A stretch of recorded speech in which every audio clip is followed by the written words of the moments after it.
جی madam speaker صاحب، میں ایک پوائنٹ آپ کی توجہ دلانا چاہتی ہوں۔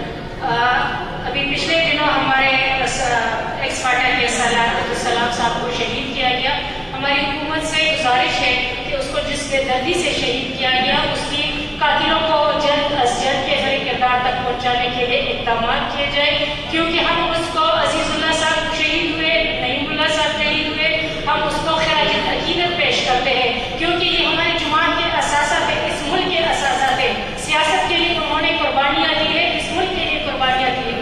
اگر ہم نے فاٹا میں امن قائم نہ کر سکے تو یہ ہماری بہت بڑی ناکامی ہوگی، کیونکہ ہم نے امن کے نام پہ انضمام کیا تھا، اور اگر ہم انضمام کے ثمرات دینا چاہتے ہیں تو ہمیں امن بحال کرنا ہوگا۔ تو میری ریکویسٹ ہوگی کہ عبدالسلام صاحب کی جو قاتل ہے ان کو جلد از جلد گرفتار کیا جائے۔ تھینک یو میڈم اختیار علی صاحب۔